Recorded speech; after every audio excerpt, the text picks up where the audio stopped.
En las tierras donde hoy se levanta Colombia, antes de que el sonido de los cascos españoles cruzara las montañas, existía un mosaico de pueblos que habían desarrollado civilizaciones complejas, sistemas agrícolas precisos y una espiritualidad profundamente ligada a la naturaleza.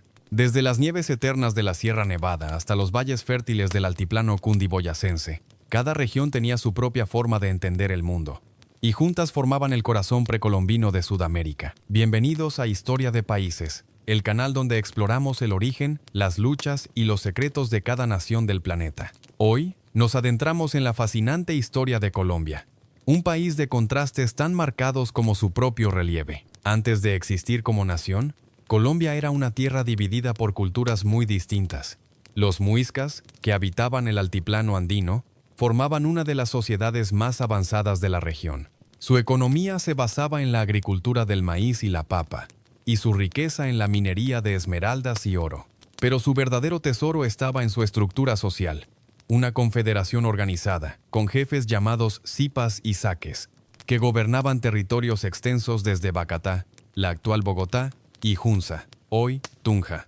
Su sistema de trueque con sal, algodón y cerámica les permitió prosperar en armonía con pueblos vecinos, mientras rendían culto a deidades como Sué, el dios del sol, y Chía, la diosa de la luna. Más al norte, los taironas habitaban las faldas de la Sierra Nevada de Santa Marta. Su arquitectura era impresionante. Construyeron terrazas de piedra en medio de la selva, caminos empedrados y sistemas de drenaje avanzados. Las ruinas de Ciudad Perdida, descubiertas siglos después, son testimonio de esa grandeza olvidada. Los taironas mantenían un equilibrio casi sagrado con la naturaleza. Creían que el universo debía permanecer en armonía, y los mamos, sus sabios y líderes espirituales, eran los guardianes del conocimiento ancestral. Hacia el occidente, los quimbayas forjaban el oro con una maestría que asombraría al mundo. De sus manos nacieron las piezas más icónicas del arte precolombino, como el poporo quimbaya, un símbolo de sabiduría y prestigio espiritual. Sus trabajos en Tumbaga, una aleación de oro y cobre, reflejaban no solo riqueza material, sino también una conexión profunda con el cosmos. Cada figura, cada máscara y cada ornamento tenía un propósito ritual: representar el paso del hombre al más allá y su unión con los dioses. La diversidad no terminaba ahí. En la Amazonía y los llanos orientales convivían pueblos nómadas, cazadores y recolectores que mantenían una relación directa con los ríos y la selva. Sus lenguas, sus danzas y sus mitos conformaban un tapiz cultural inmenso, del cual apenas hoy conocemos fragmentos. Pero en medio de esa multiplicidad, había un mito que se repetiría una y otra vez: la historia del hombre cubierto de oro, que se arrojaba al lago como ofrenda a los dioses. Ese ritual, practicado por los muiscas en el lago de Guatavita, era una ceremonia espiritual para nombrar al nuevo Zipa. Los sacerdotes cubrían su cuerpo con polvo dorado, y en una balsa adornada con esmeraldas y ofrendas, lo llevaban al centro del lago para que ofreciera el oro a las aguas sagradas. Este acto, simple pero místico, sería interpretado siglos más tarde como el origen del mito de El Dorado. A lo largo de miles de años, estas culturas habían aprendido a convivir con los ritmos del clima, las montañas y los ríos. No necesitaban expandirse más allá de sus valles ni conquistar nuevas tierras. Su grandeza residía en el equilibrio. Las selvas eran su escudo, los Andes su frontera natural y los dioses su guía. Pero esa paz ancestral estaba por cambiar para siempre. En el horizonte del Caribe, navegaban barcos de madera impulsados por el viento y la ambición.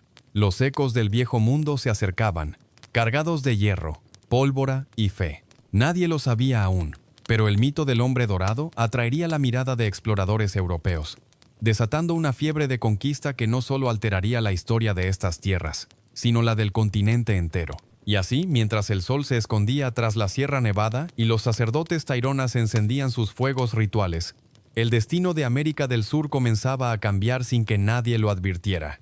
Los dioses indígenas serían puestos a prueba, y una nueva era de sangre y oro estaba a punto de comenzar. Las civilizaciones que poblaron el territorio colombiano antes de la llegada europea no solo dejaron rastros en la tierra, sino también en la forma en que entendían la existencia. Cada grupo tenía una relación espiritual con su entorno. El sol, el agua, las montañas y los animales no eran simples elementos naturales, sino entidades sagradas que marcaban los ciclos de la vida. En esas creencias se escondía un conocimiento profundo del cosmos, la agricultura y la muerte. Los muiscas, por ejemplo, veían el universo como un equilibrio entre lo masculino y lo femenino, entre la luz del día y la oscuridad de la noche. Su calendario solar y lunar era tan preciso que les permitía determinar cuándo sembrar, cosechar o celebrar sus rituales. Los sacerdotes muiscas, vestidos con túnicas de algodón blanco, ascendían a los cerros sagrados para ofrecer tunjos de oro, pequeñas figuras humanas o animales como ofrenda a los dioses del sol y la luna. El oro, más que un metal, era un símbolo espiritual. Representaba la luz divina, la energía vital del sol. Los pueblos indígenas nunca lo usaron como moneda ni lo acumularon por ambición. Su valor era religioso, no económico. Por eso, cuando los europeos llegaron buscando tesoros, interpretaron mal su significado. Para los nativos, derretir oro o esconderlo no era un acto de riqueza, sino de respeto hacia los dioses. Esa diferencia de visión fue una de las causas del desastre que se avecinaba. Los taironas, desde sus aldeas escalonadas en las montañas, también veneraban la armonía entre el hombre y la naturaleza. Creían que el mundo estaba compuesto por varios niveles: el de los humanos, el de los espíritus y el de los ancestros. Los mamos, sus líderes espirituales, eran elegidos desde niños y criados en cuevas oscuras durante años, sin ver la luz del sol, para aprender los secretos del universo. Cuando finalmente salían al exterior, se convertían en mediadores entre el mundo visible y el invisible. Su palabra tenía poder, y sus consejos guiaban las decisiones de toda la comunidad. Entre los quimbayas, el oro se transformaba en arte. En sus tumbas, los arqueólogos encontraron figuras humanas, animales y objetos ceremoniales que revelan una sensibilidad estética impresionante. Su metalurgia, con técnicas avanzadas como la cera perdida, lograba piezas de una perfección que hoy asombra a los expertos. Cada creación era un mensaje espiritual, una forma de hablar con los dioses y rendirles tributo. Los mitos también explicaban el origen del mundo y del hombre. En la cosmogonía muisca, el universo nació del vacío cuando el dios Chiminigagua liberó la luz contenida en su interior. De esa luz surgieron el sol y la luna, y luego la humanidad. La diosa Bachue, madre de todos los hombres, emergió desnuda del lago Iguaque con un niño en brazos, símbolo de fertilidad y renovación. Tras poblar la tierra, regresó al lago convertida en serpiente. Estos relatos, transmitidos oralmente de generación en generación, le daban sentido a la vida y explicaban el ciclo de la naturaleza. El lago de Guatavita, donde se realizaba el famoso ritual del oro, era mucho más que un lugar de leyenda. Era un punto de conexión con lo divino. Cuando un nuevo Zipa asumía el poder, su cuerpo era cubierto de polvo dorado y subía a una balsa adornada con flores, plumas y esmeraldas. Rodeado por sacerdotes y nobles, se adentraba lentamente en el lago, mientras el sol reflejaba sobre el agua miles de destellos dorados. Al llegar al centro, ofrecía oro, piedras preciosas y objetos sagrados a los dioses del agua, pidiendo sabiduría y equilibrio para su mandato. La escena era tan impactante que siglos después, los conquistadores la transformaron en una obsesión: El Dorado, el reino del oro infinito. El mito creció con cada relato, distorsionado por la codicia de quienes escuchaban. Algunos hablaban de una ciudad cubierta de oro, otros de un rey que se bañaba cada día en metal fundido. Lo cierto es que aquel ritual real, profundamente espiritual, fue interpretado como una promesa de riqueza infinita. Así nació la leyenda que impulsaría a expedicionarios a cruzar selvas, montañas y ríos en busca de un paraíso que nunca existió. Aún hoy, los descendientes de esas culturas como los Kogis y los Arhuacos, herederos de los Taironas, conservan gran parte de esa sabiduría ancestral.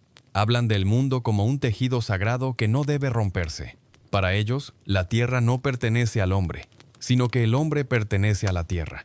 Es una visión opuesta a la que llegó después, la del dominio, la explotación y la conquista. Esa dualidad entre espiritualidad y ambición marcaría para siempre la historia de Colombia. En los siglos por venir, el oro sagrado de los pueblos indígenas se transformaría en la causa de su ruina, y el mito del dorado en la chispa que encendería una fiebre conquistadora. Desde ese momento, el destino del territorio colombiano quedaría atado al oro y a la sangre. Porque mientras los últimos sacerdotes muiscas lanzaban sus ofrendas al lago y el eco de los tambores resonaba en la selva, las sombras de los conquistadores ya se aproximaban desde el norte, dispuestos a cambiarlo todo. Cuando las primeras naves españolas cruzaron el Caribe y divisaron las costas del norte de lo que hoy es Colombia, no sabían que estaban a punto de ingresar en uno de los territorios más complejos y desafiantes de todo el continente.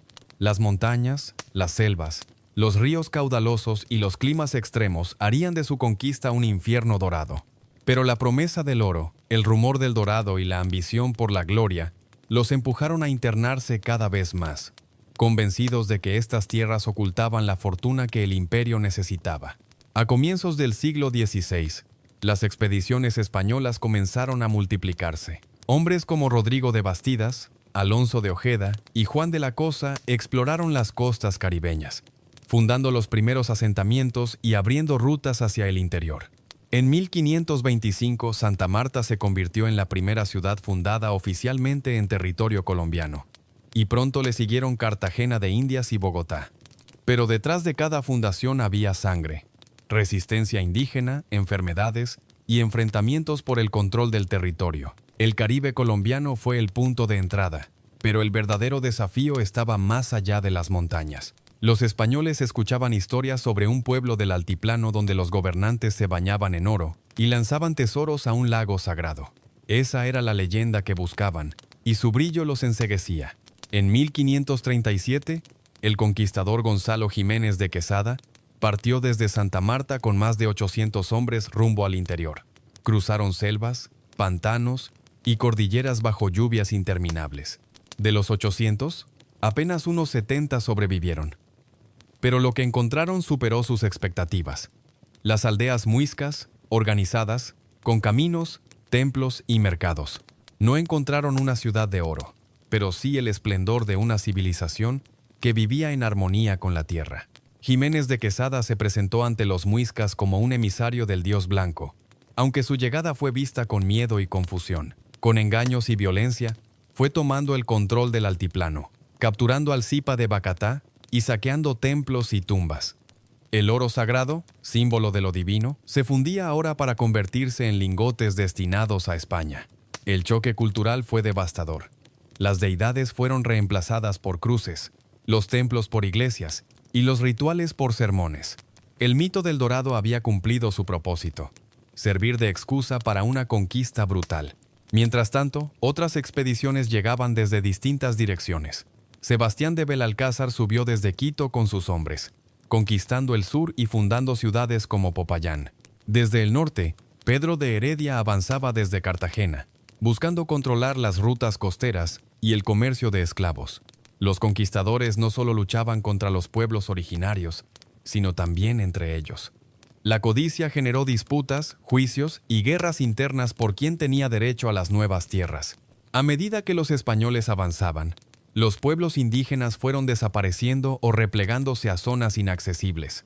Las enfermedades traídas de Europa, como la viruela y el sarampión, diezmaron poblaciones enteras. En pocos años, miles de muiscas, quimbayas y taironas murieron sin haber empuñado un arma. La conquista no solo fue militar, sino espiritual. La corona impuso el catolicismo, la lengua castellana y un nuevo orden social basado en la esclavitud y el tributo. Los sacerdotes franciscanos y dominicos acompañaban a los conquistadores, predicando la verdadera fe y destruyendo ídolos paganos. Muchos indígenas se refugiaron en lo más profundo de las montañas o la selva, donde continuaron practicando sus creencias en secreto. Pero incluso allí, la influencia española se filtraba poco a poco. Las generaciones siguientes crecerían bajo una mezcla de ambas visiones: la europea, dominante, y la indígena, resistente y silenciosa. La fundación de Santa Fe de Bogotá en 1538 marcó el inicio del dominio colonial en el altiplano. Desde allí se organizaría el poder español en la región, y con el tiempo, el territorio pasaría a formar parte del virreinato de la Nueva Granada, junto con Panamá, Ecuador y Venezuela. El oro extraído de estas tierras comenzaría a llenar las arcas del imperio, mientras las comunidades locales eran sometidas al sistema de encomiendas. Trabajar para los españoles a cambio de protección y evangelización. Pero detrás de la fachada del orden colonial, el mito del Dorado seguía ardiendo. No pocos conquistadores murieron intentando encontrar la supuesta laguna de oro escondida en los Andes o en el Amazonas. Uno de ellos fue Gonzalo Pizarro, hermano del conquistador del Perú, que lideró una de las expediciones más desastrosas en busca del Reino Dorado. Las selvas devoraban hombres, caballos y esperanzas, pero la obsesión persistía. En el fondo, esa búsqueda simbolizaba algo más profundo. La ambición humana. La incapacidad de conformarse con lo que se tiene. El Dorado nunca fue un lugar, sino un reflejo de los deseos y la codicia. Un espejismo que transformó el oro espiritual de los pueblos indígenas en la perdición de los europeos. Y así, mientras las iglesias se alzaban sobre los templos destruidos y el sonido de las campanas reemplazaba al de los tambores sagrados, nacía una nueva Colombia, una tierra mestiza, marcada por el dolor y la mezcla, donde cada piedra contaba una historia de resistencia y cambio. La fiebre del oro se convirtió en un delirio colectivo que recorrió el continente. En cada expedición, los hombres susurraban la misma palabra, El Dorado. No era solo una leyenda. Para muchos era una promesa de salvación, una oportunidad de ascenso y gloria. España, hundida en guerras y deudas, necesitaba riquezas, y los conquistadores sabían que el éxito en estas tierras podía cambiar su destino para siempre. Lo que comenzó como un mito muisca terminó transformándose en una obsesión que consumió vidas enteras. Desde las montañas del altiplano hasta las profundidades del Amazonas, los españoles exploraron cada río, cada valle, cada lago. El lago de Guatavita, donde los muiscas realizaban su ceremonia sagrada, fue uno de los primeros en sufrir las consecuencias de esa locura. A mediados del siglo XVI, un grupo de conquistadores trató de vaciarlo para alcanzar las ofrendas hundidas en el fondo. Abrieron un canal rudimentario y drenaron parte del agua, hallando objetos de oro, cerámica y piedras preciosas. Pero el botín fue mínimo comparado con lo que esperaban. Los rumores se expandieron. El Dorado no está aquí, sino más al sur. Y así comenzó una cadena interminable de expediciones suicidas. Entre los más obsesionados se encontraba Gonzalo Pizarro, hermano del conquistador del Perú, quien en 1541 partió con cientos de hombres hacia el oriente, cruzando los Andes en busca del mítico reino. Lo acompañaba un joven extremeño llamado Francisco de Orellana, quien, separado del grupo, terminó descubriendo por accidente el gigantesco río Amazonas. Aquella expedición, que comenzó con esperanzas de encontrar ciudades doradas, terminó en hambre, canibalismo y muerte. De los cientos que partieron, solo una fracción regresó con vida. A pesar del fracaso, la leyenda no moría. En Europa, cronistas y aventureros alimentaban el mito con relatos cada vez más exagerados. Algunos decían que el rey dorado vivía en un palacio cubierto de oro macizo. Otros hablaban de templos cuyas paredes brillaban como el sol. Las imprentas del siglo XVI se llenaron de mapas falsos y dibujos fantásticos, y el nombre de El Dorado se convirtió en sinónimo de paraíso oculto. En el territorio colombiano, los españoles continuaron fundando ciudades y extrayendo oro de ríos y minas, pero ninguna riqueza parecía suficiente. Las expediciones partían una y otra vez hacia lo desconocido. Algunos buscaron el dorado en los llanos orientales, otros en la selva del Caquetá o en la cuenca del Orinoco. Lo que encontraban era muerte, mosquitos, fiebres y desesperación. Las selvas de Colombia se convirtieron en cementerios silenciosos de hombres que creyeron en un sueño dorado. Mientras tanto, la vida colonial comenzaba a consolidarse. Las rutas del oro y las esmeraldas se establecieron, y los pueblos indígenas fueron forzados a trabajar en las minas bajo condiciones inhumanas. Las esmeraldas de Muso y Chivor se convirtieron en las más codiciadas del mundo, decorando coronas y templos europeos. El brillo del oro colombiano iluminaba los palacios de Madrid, mientras las sombras de la miseria cubrían los pueblos originarios. Pero más allá de la codicia, el mito del dorado también dejó una huella espiritual. Representaba la eterna búsqueda de algo inalcanzable, la idea de un lugar perfecto, donde la abundancia y la pureza convivían. Los cronistas indígenas, siglos después, interpretaron esa obsesión como una forma de ceguera. El hombre que persigue el oro termina perdiendo su alma. En cierto modo, así ocurrió con los conquistadores. A medida que pasaban las décadas, los pueblos nativos desaparecían o se mezclaban con los colonizadores, dando origen a una nueva sociedad mestiza. En ella convivían las tradiciones indígenas, la fe católica y las costumbres traídas de Europa. Nacía así una cultura híbrida, marcada por la contradicción. La devoción al oro coexistía con la pobreza más absoluta. El dorado ya no era solo un mito geográfico, sino un símbolo nacional que definía la historia temprana del territorio. Incluso después de que la fiebre del oro se apagara, su legado continuó influyendo en la mentalidad de los colonos. La idea de que la riqueza podía surgir de la tierra, de un golpe de suerte o de una expedición milagrosa, se arraigó profundamente en la identidad colombiana. Con el tiempo, los caminos abiertos por los conquistadores se transformaron en rutas comerciales, los pueblos en ciudades, y el virreinato de la Nueva Granada comenzó a consolidarse como una de las regiones más valiosas del Imperio Español. Pero esa prosperidad se construyó sobre las ruinas de civilizaciones enteras. El precio del oro fue la pérdida de una sabiduría ancestral que había sobrevivido por siglos. La fiebre del dorado se extinguió lentamente, devorada por el tiempo y la realidad. Sin embargo, la leyenda jamás murió. Hoy, en la niebla que cubre las montañas de Guatavita, aún se dice que bajo el agua reposa el espíritu del rey dorado, esperando el día en que el hombre deje de buscar oro y empiece a buscar equilibrio. Así terminaba la era del mito y comenzaba la del dominio. Los conquistadores habían dejado de ser exploradores para convertirse en administradores del poder imperial. Colombia, o mejor dicho, la Nueva Granada, estaba lista para entrar en el corazón del sistema colonial español. Cuando el polvo de las conquistas se asentó y los mitos del dorado quedaron atrás, el territorio colombiano pasó a ser parte esencial del Imperio Español en América. A mediados del siglo XVI, la corona española comenzó a imponer orden, leyes y estructuras de poder sobre las tierras recién conquistadas, organizándolas en provincias, encomiendas y corregimientos.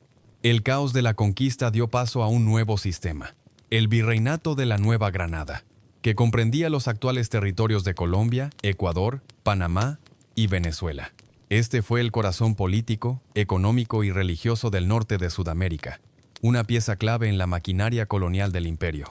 La capital de ese virreinato, Santa Fe de Bogotá, se convirtió en el centro del poder español. Desde allí se administraban los tributos, se supervisaban las minas, se dictaban las leyes y se controlaba la vida religiosa.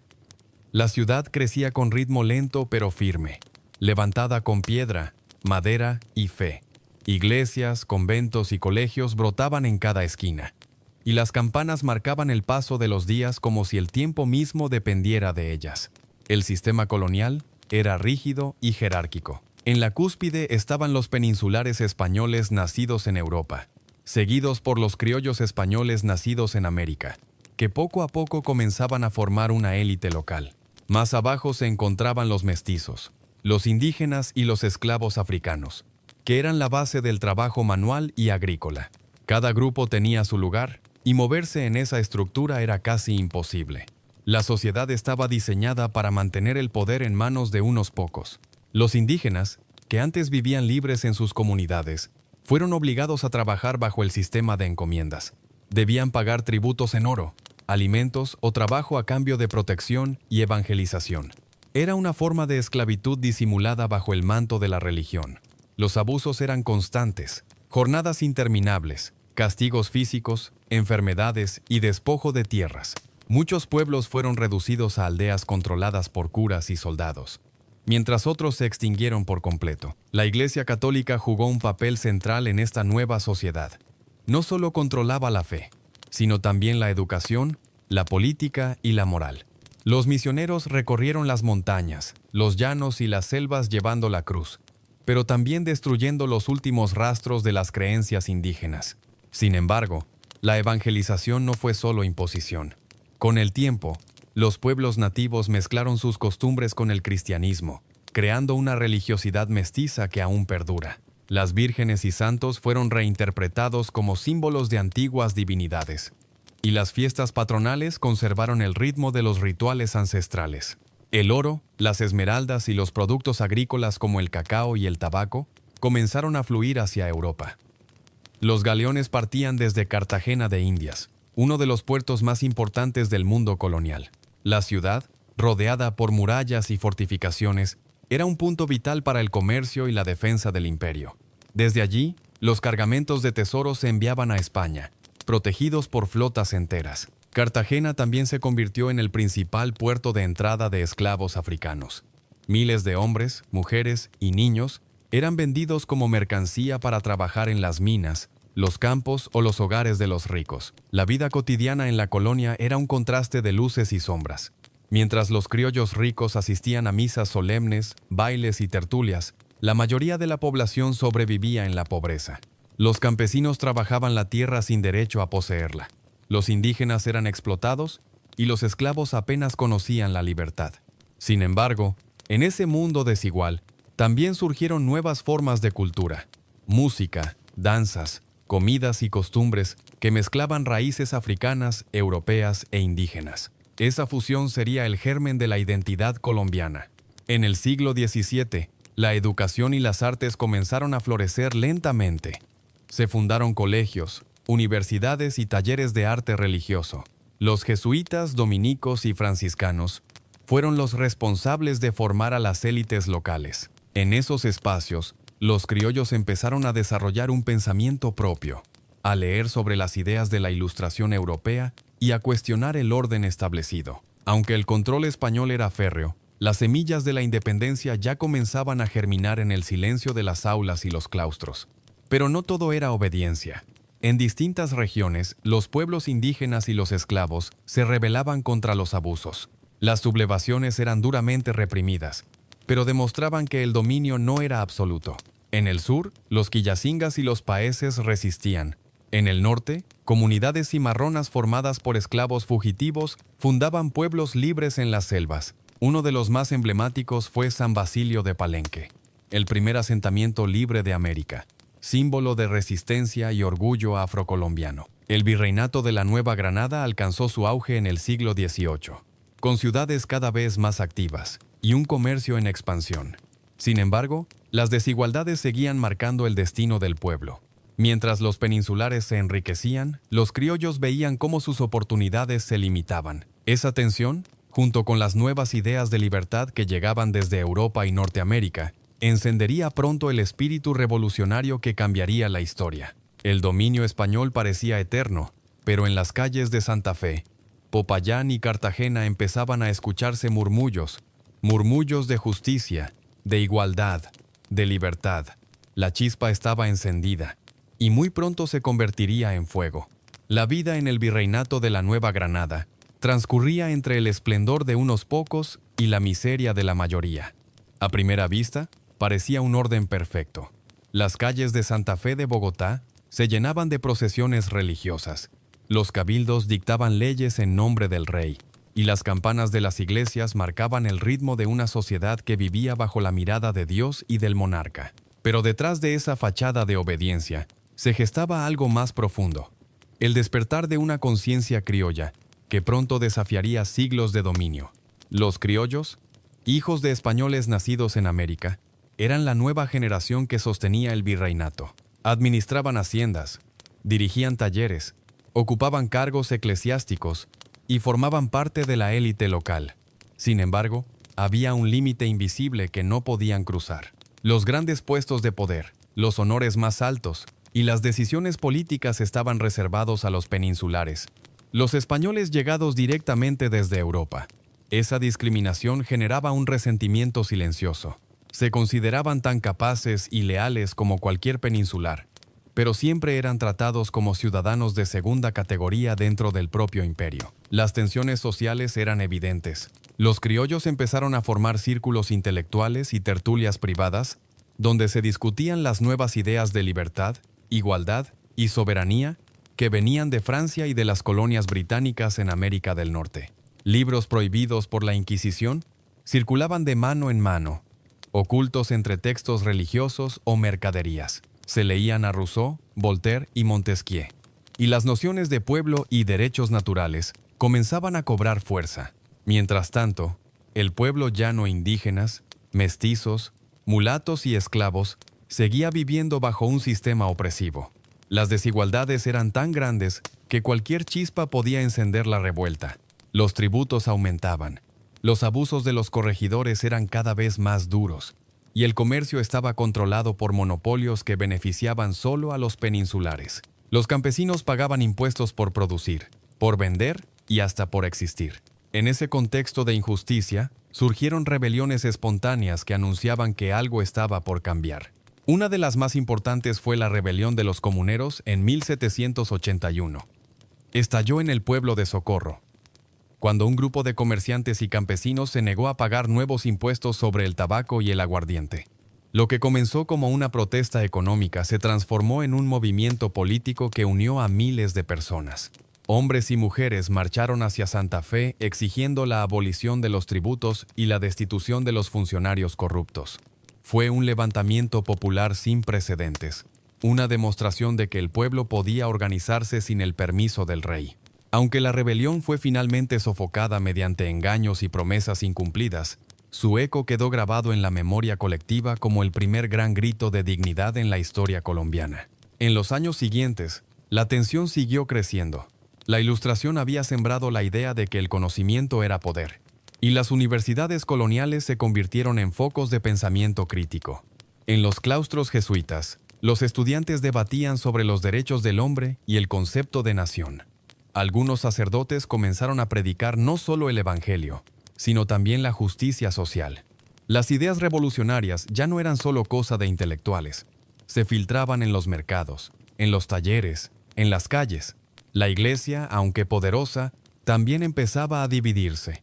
Algunos clérigos defendían el orden imperial, mientras otros simpatizaban con los criollos. En las misas, el mensaje del sacrificio y la redención comenzaba a mezclarse con el de la libertad y la esperanza. Era un cambio imperceptible, pero constante. En Cartagena de Indias, la situación era aún más tensa. Como puerto principal, la ciudad vivía bajo la vigilancia de las autoridades españolas, pero su contacto con el exterior la hacía más permeable a las ideas liberales.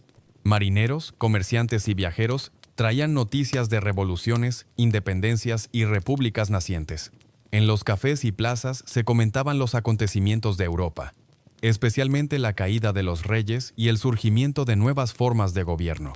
La Inquisición, temerosa de perder el control, intensificó su vigilancia, espiaba reuniones, confiscaba libros y perseguía a todo aquel que hablara demasiado sobre política. Pero era inútil. Las ideas de libertad ya habían prendido en el alma de los criollos. Sabían que el poder no venía del cielo, sino del pueblo, y que el derecho a decidir sobre sus propias tierras no podía seguir dependiendo de un rey distante en Madrid. Sin embargo, aún faltaba una chispa que encendiera la llama definitiva. Esa chispa llegaría pronto, cuando los vientos de las revoluciones atlánticas, la estadounidense, la francesa y, sobre todo, la independencia de Haití se cruzaran con el descontento colonial. Los criollos comprendieron que su momento se acercaba. La monarquía española, debilitada por guerras y crisis internas, ya no tenía la fuerza de antes. El cambio era inevitable. Lo que durante siglos había sido obediencia se transformaba lentamente en conciencia. Las campanas que antes llamaban a misa pronto sonarían para anunciar una nueva era. La era de la independencia. A finales del siglo XVIII, los cielos del Imperio Español comenzaban a oscurecerse. La monarquía, que durante siglos había gobernado con poder absoluto sobre sus colonias, estaba debilitada por las guerras, las deudas y los conflictos internos. En Europa, las ideas de libertad y soberanía ya no eran meras teorías, eran realidades que estaban derrumbando tronos. América, observando atentamente, empezó a preguntarse si no había llegado el momento de romper sus propias cadenas. En la Nueva Granada, ese deseo de cambio empezó a crecer en silencio. Los criollos más instruidos comerciantes, abogados, sacerdotes, militares, sentían que su tiempo había llegado. Se consideraban tan capaces como los peninsulares, pero seguían siendo tratados como súbditos de segunda categoría. El sistema de castas, los impuestos abusivos y la prohibición de comerciar libremente asfixiaban sus aspiraciones. Sin embargo, no bastaba con el malestar. Hacía falta un motivo, una chispa. Y esa chispa vendría desde el otro lado del Atlántico. En 1808, Napoleón Bonaparte invadió España y obligó al rey Fernando VII a abdicar, colocando en su lugar a su hermano, José Bonaparte. El imperio quedó en caos. Las colonias americanas, que hasta entonces obedecían a un rey por derecho divino, se encontraron de pronto sin autoridad legítima. ¿A quién debían fidelidad ahora? ¿A un monarca francés impuesto por la fuerza? ¿O a sí mismos? Las respuestas comenzaron a dividir a la sociedad colonial. Algunos permanecieron fieles a España.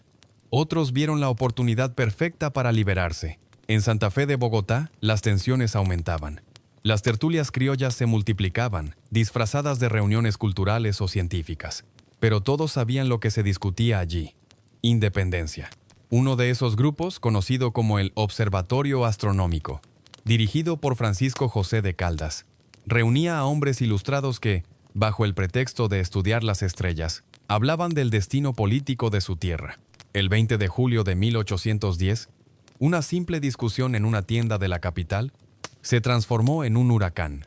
Un comerciante criollo llamado José González Llorente se negó a prestar un florero para una recepción que organizaban los patriotas en honor a un comisionado real. Aquella negativa fue el pretexto perfecto.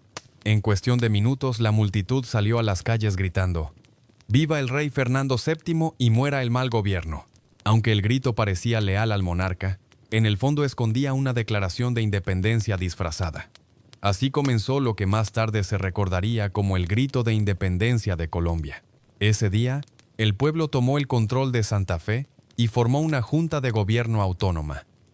Era el inicio del fin del dominio español. En otras ciudades, como Cartagena, Tunja y Popayán, ocurrieron levantamientos similares, pero la euforia inicial pronto se convirtió en división. Cada región quería gobernarse a su manera, sin someterse a un poder central. La primera república de la Nueva Granada nació fragmentada, debilitada por disputas internas. Los españoles, aprovechando esa desunión, organizaron su contraataque. En 1816, el general Pablo Morillo, conocido como el Pacificador, llegó desde Venezuela con un ejército brutal enviado por la corona. Su misión era aplastar cualquier rastro de independencia. Lo hizo con una crueldad despiadada. Fusiló líderes, colgó rebeldes, confiscó tierras y sembró el terror en cada rincón. Los próceres de la independencia, Policarpa Salabarrieta, Camilo Torres, José María Carbonell, entre tantos otros, fueron ejecutados o encarcelados. Durante esos años oscuros, conocidos como la Reconquista Española, la esperanza pareció desaparecer. Pero en la sombra, los patriotas sobrevivientes seguían planeando el retorno de la libertad. Entre ellos, un nombre empezaba a brillar con fuerza: Simón Bolívar. Desde el exilio en el Caribe, juró liberar a la Nueva Granada y unir a los pueblos del norte de Sudamérica bajo una sola bandera. Bolívar no solo era un militar, era un idealista. Creía en una América libre, unida y soberana. En 1819, cruzó los Andes con un ejército reducido, enfrentando el frío, el hambre y las tormentas. Aquella travesía fue casi imposible. Muchos hombres murieron en el camino, pero los que sobrevivieron llegaron con un fuego interior imposible de apagar. El 7 de agosto de ese año, en la batalla de Boyacá, las tropas patriotas derrotaron al ejército realista. La victoria selló la independencia definitiva del territorio. El sueño se había cumplido. La Nueva Granada era libre. Pero Bolívar no quería detenerse allí. En su visión, las naciones recién liberadas debían unirse para no volver a ser dominadas. Así nació el proyecto de la Gran Colombia, una federación que incluiría a Colombia, Venezuela, Ecuador y Panamá. El 17 de diciembre de 1819, el Congreso de Angostura proclamó oficialmente la República de Colombia en honor a Cristóbal Colón, símbolo del descubrimiento que había iniciado todo. Era el nacimiento de una nueva nación, forjada en la guerra y sostenida por el ideal de libertad. Pero la independencia no trajo la paz. Lo que seguía sería aún más complejo: construir un país desde las cenizas, mantener la unidad y sobrevivir a las ambiciones internas. La libertad había sido conquistada, pero gobernar una tierra tan vasta y diversa sería una batalla diferente. Tras el estallido de los levantamientos y las primeras victorias contra el dominio español, el sueño de la independencia comenzó a tomar forma. Pero lo que había nacido como una rebelión local debía transformarse en algo mucho más grande: un movimiento continental. Ese papel lo asumiría Simón Bolívar, el libertador. Su visión iba mucho más allá de liberar a un solo país. Quería construir una América unida, libre del yugo europeo, capaz de decidir su propio destino. En 1819, Bolívar emprendió una de las hazañas más épicas de la historia militar, el cruce de los Andes. Con apenas unos pocos miles de hombres, muchos descalzos, sin abrigo y sin provisiones, atravesó los páramos helados que separaban Venezuela de la Nueva Granada. Las montañas, cubiertas de niebla y nieve, parecían imposibles de vencer. Muchos soldados murieron de frío, pero la determinación del Libertador los mantenía en marcha. Sabían que, al otro lado, los esperaba la libertad. El 25 de julio de 1819, el ejército patriota enfrentó a las fuerzas realistas en la batalla del Pantano de Vargas. Fue una lucha caótica y sangrienta, cuerpo a cuerpo, donde la valentía de los lanceros de Juan José Rondón cambió el curso de la guerra. Bolívar gritó: «Coronel, salve usted la patria». Y Rondón, al mando de solo 14 hombres, cargó con tal fuerza que rompió las líneas enemigas. Esa acción heroica decidió la batalla. 2 semanas después, el 7 de agosto, llegaría la victoria definitiva en la batalla de Boyacá, donde el ejército patriota derrotó completamente a los realistas y abrió las puertas de Santa Fe de Bogotá. Cuando Bolívar entró triunfante a la capital, el pueblo lo recibió como a un mesías. La independencia ya no era un sueño, era una realidad. La Nueva Granada se liberaba del dominio español, y con ella, toda la región del norte de Sudamérica comenzaba a transformarse. En los meses siguientes, el Congreso reunido en Angostura proclamó oficialmente la creación de la República de Colombia, uniendo a Venezuela, Ecuador y la Nueva Granada bajo una sola bandera. Era la materialización del sueño bolivariano, la Gran Colombia.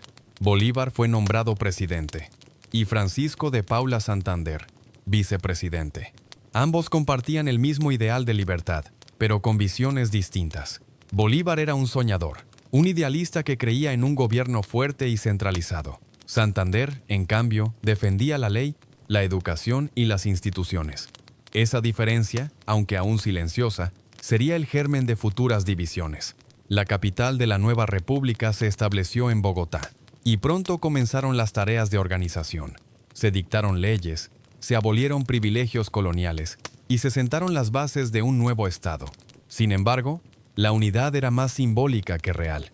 Las distancias geográficas, las diferencias culturales y los intereses locales dificultaban el gobierno. Aún así, el espíritu de independencia mantenía viva la esperanza de una América unida. En los años siguientes, Bolívar continuó su campaña libertadora por el continente.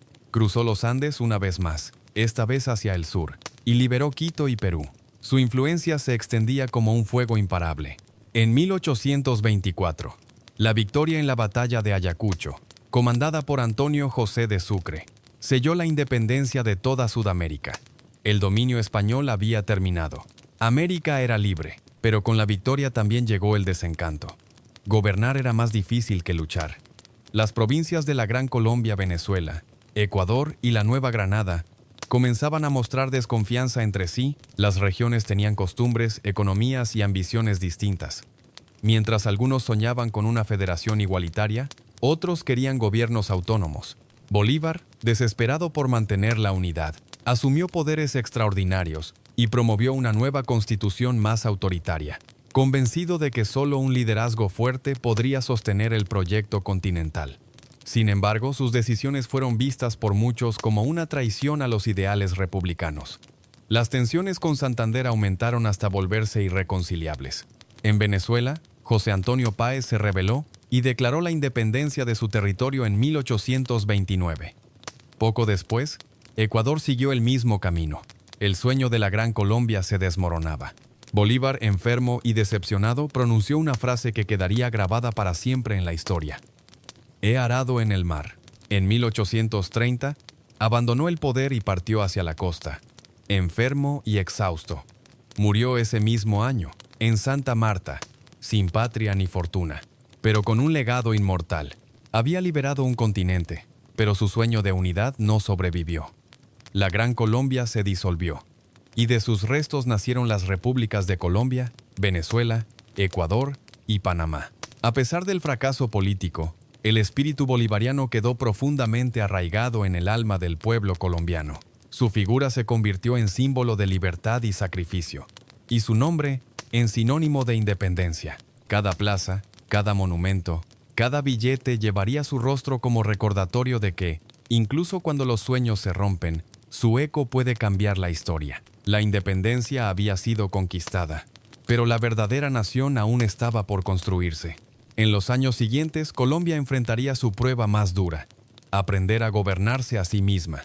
La independencia había sido ganada, pero el amanecer de la nueva república no trajo la paz esperada. Colombia nacía libre, sí, pero desgarrada. Las heridas de la guerra, la ambición de los caudillos y las profundas diferencias entre regiones amenazaban con destruir lo que tanto había costado conseguir. Era 1830, y el sueño bolivariano de una América unida se desmoronaba bajo el peso de la realidad. La disolución de la Gran Colombia dejó a cada país frente a su propio destino, en el territorio de la antigua Nueva Granada.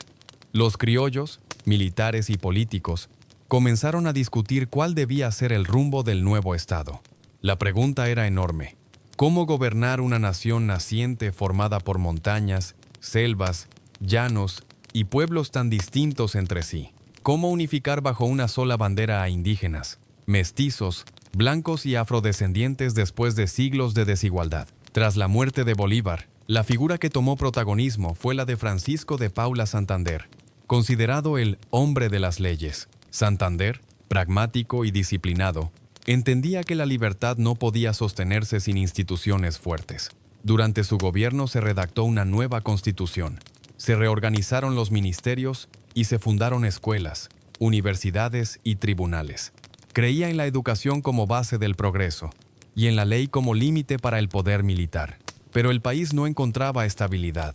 Las ideas de Bolívar seguían vivas en muchos sectores del ejército, que veían en Santander una amenaza al legado del Libertador.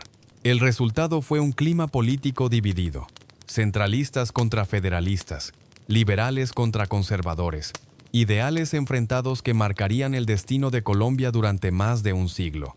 En 1832 se proclamó oficialmente la República de la Nueva Granada, heredera de la antigua Gran Colombia. Su primer presidente fue Francisco de Paula Santander, quien intentó equilibrar el poder civil con el militar. Pero tras su muerte en 1840, el país volvió a sumergirse en la inestabilidad. Surgieron conflictos regionales, levantamientos y guerras civiles que dejaron miles de muertos. Cada caudillo buscaba imponer su visión de patria. Mientras el pueblo sufría las consecuencias, uno de los primeros grandes conflictos fue la Guerra de los Supremos, 1840-1842. Una rebelión de líderes regionales que se levantaron contra el gobierno central por motivos religiosos y políticos. Aunque el conflicto fue sofocado, reveló la fragilidad del nuevo Estado. La República era joven, pero ya estaba marcada por el mismo mal que había destruido la Gran Colombia: la falta de unidad.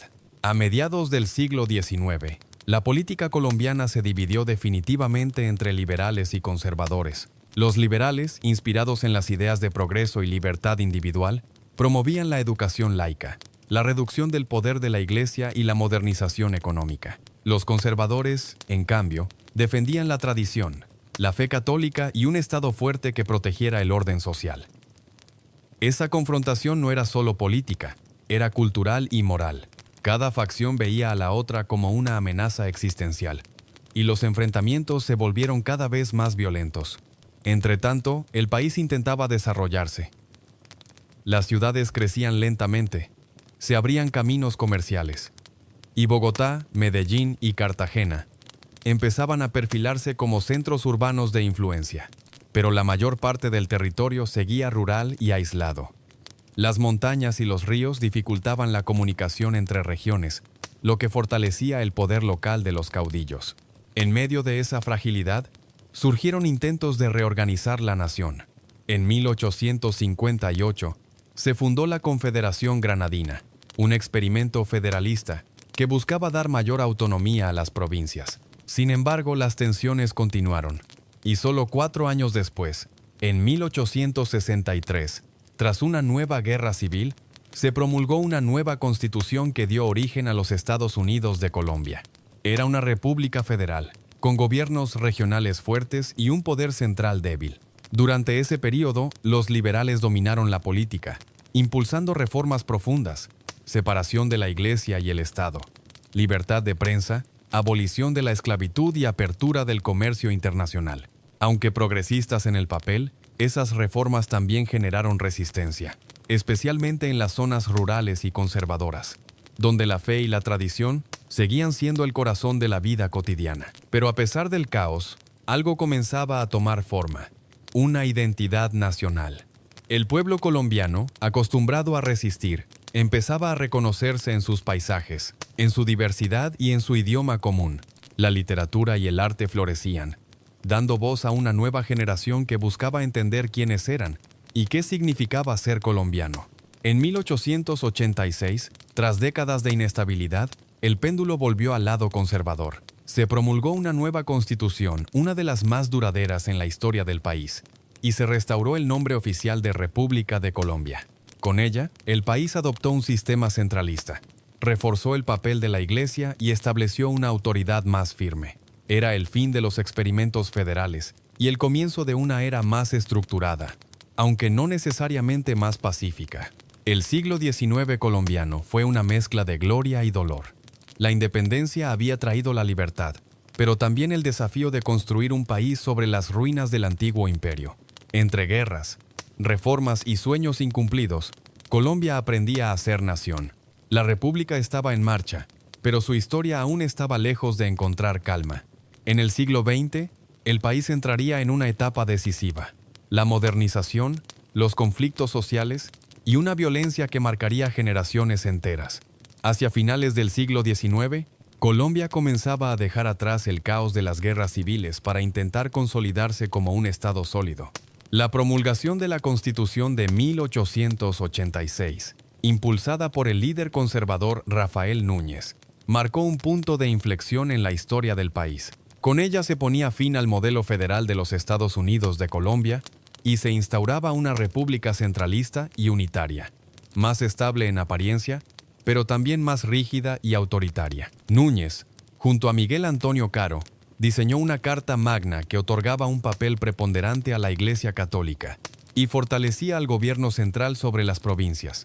Su lema «Regeneración o catástrofe» reflejaba la necesidad de poner orden tras medio siglo de desunión. El nuevo modelo trajo consigo la alianza entre el Estado y la Iglesia, devolviendo a esta última su influencia en la educación, la moral pública y la vida social. El catolicismo volvió a ser la religión oficial del país y los sacerdotes recuperaron su poder sobre la enseñanza y los valores familiares. Los conservadores veían en la religión el cimiento de la nación, una herramienta para reconstruir el tejido moral tras décadas de guerras.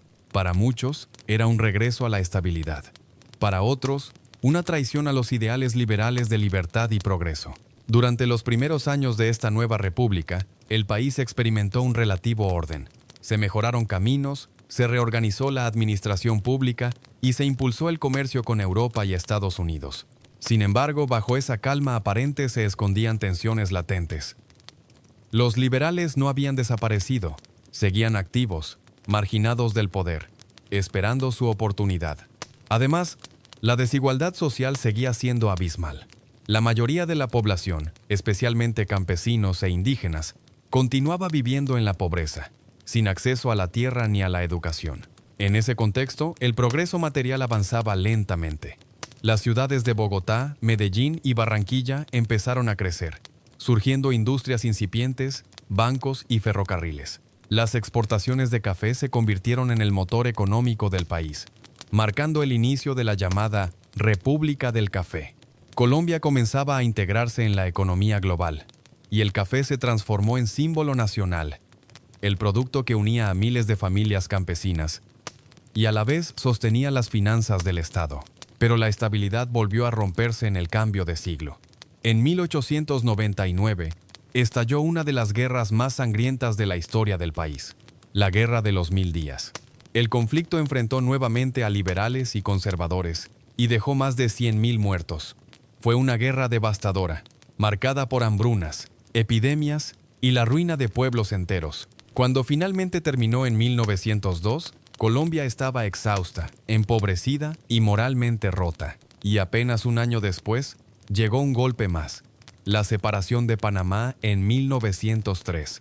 Aprovechando la debilidad colombiana, los Estados Unidos apoyaron la independencia del Istmo para asegurar la construcción del Canal de Panamá. Fue una herida profunda en el orgullo nacional. La pérdida del territorio panameño dejó una cicatriz que tardaría décadas en sanar y reforzó la idea de que las potencias extranjeras seguían interviniendo en los destinos de América Latina. Tras la guerra y la pérdida del canal, el país necesitó reconstruirse de nuevo. Comenzó entonces un período de recuperación y modernización. Se invirtió en infraestructura. Se expandieron los ferrocarriles y el comercio exterior floreció gracias al auge del café.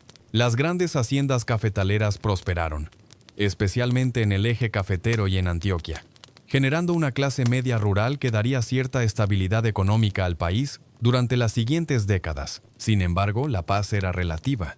Las tensiones sociales no desaparecieron, solo se transformaron. El poder seguía concentrado en las élites conservadoras y terratenientes, mientras las regiones más pobres permanecían olvidadas.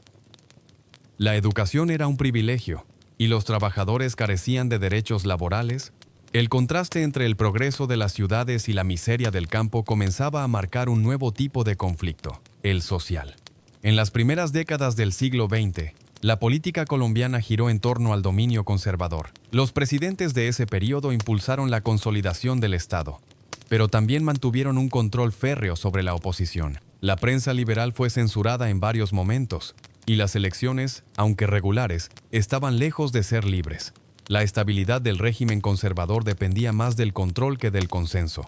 Pero en medio de esa estructura rígida, el país experimentaba cambios culturales. Se multiplicaban los periódicos, las universidades se abrían a nuevos pensamientos, y las ciudades se convertían en espacios de debate y modernidad.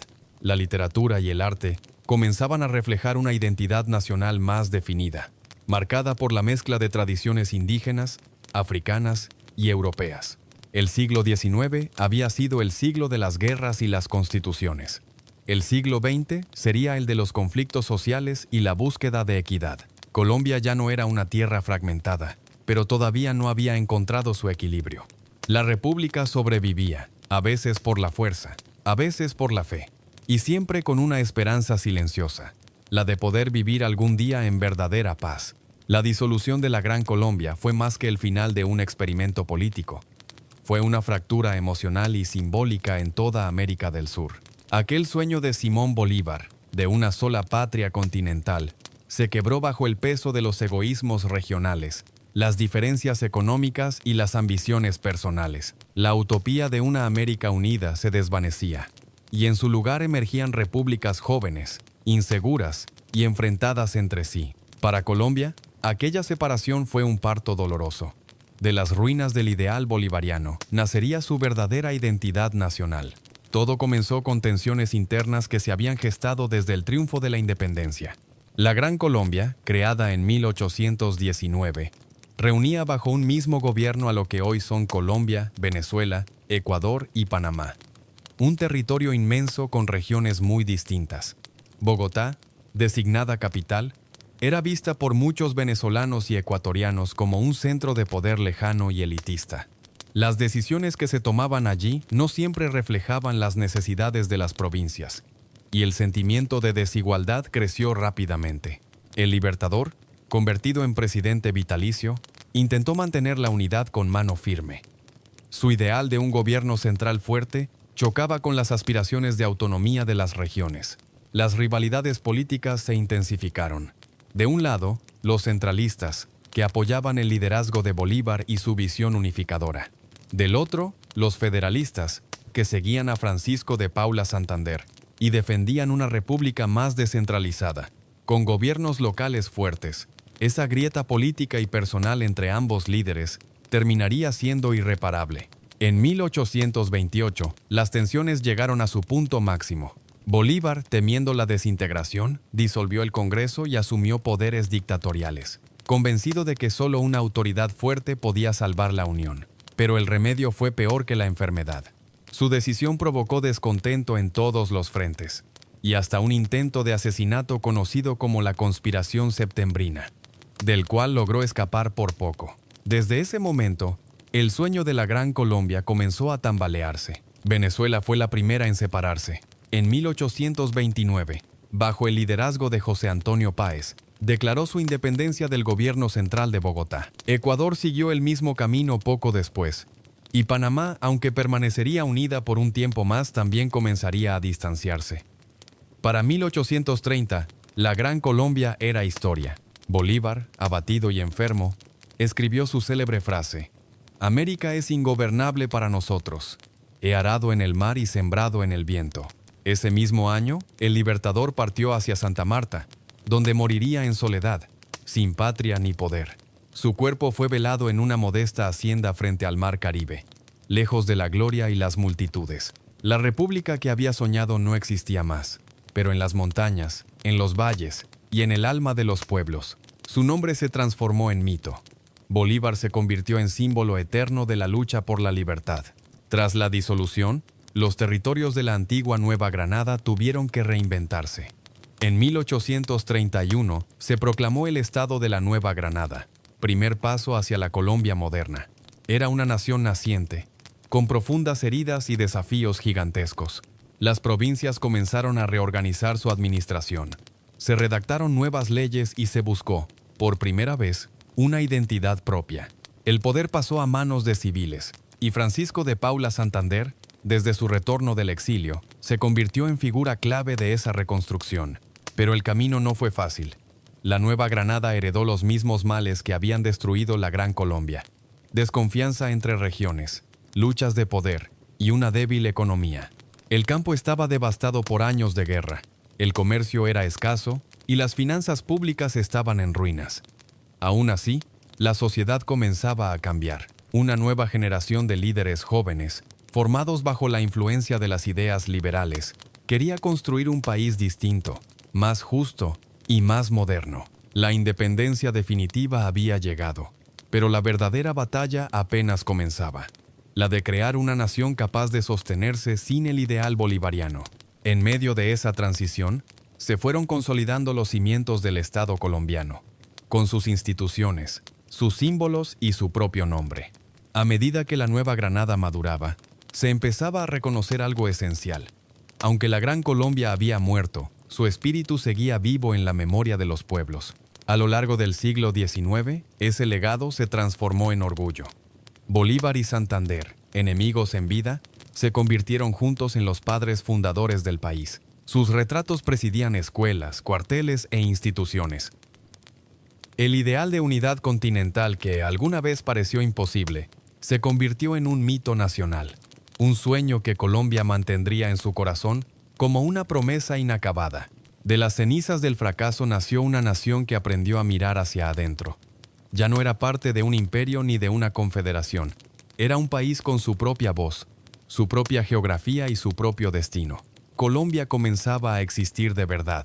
Y así, con el siglo XIX avanzando, el país entraba en una nueva etapa: la de las guerras internas, las constituciones cambiantes y la búsqueda incesante de estabilidad. Una república en construcción, nacida del ideal de Bolívar y del pragmatismo de Santander, destinada a debatirse siempre entre el sueño y la realidad. Después de la disolución de la Gran Colombia, lo que quedaba del territorio de la Nueva Granada entró en una etapa de redefinición profunda. Por primera vez en su historia, el pueblo colombiano debía preguntarse qué significaba ser una nación. Ya no existía la figura del libertador, ni la tutela de un imperio, ni el marco de una federación continental. Solo quedaba una tierra fracturada que debía aprender a sostenerse por sí misma. El Estado de la Nueva Granada, proclamado oficialmente en 1831, fue el punto de partida. Aunque el nombre aún evocaba el pasado colonial, representaba el primer intento real de construir una república autónoma. Bogotá volvió a ser la capital, y el nuevo gobierno buscó estabilizar un país que, apenas liberado, se debatía entre la esperanza y el caos. Francisco de Paula Santander, elegido presidente, asumió la tarea de reconstruir las instituciones y dar forma a una nación basada en las leyes y la educación. Creía que el progreso debía venir de la razón, no de la espada. Su gobierno se centró en la creación de escuelas, universidades y tribunales. «Las armas os han dado la independencia, las leyes os darán la libertad», solía decir. Bajo su mandato se fundaron centros de estudio en todo el país. Se estableció un sistema fiscal y se reorganizó el ejército. Pero el orden que Santander intentaba imponer chocaba constantemente con los intereses de los caudillos regionales y de la Iglesia, que no aceptaban ceder poder al Estado central. Con su muerte en 1840, se abrió un nuevo período de inestabilidad. Los viejos fantasmas del centralismo y el federalismo volvieron a resurgir. Colombia se dividió en bandos que, con distintos nombres y colores, representaban dos visiones opuestas del país.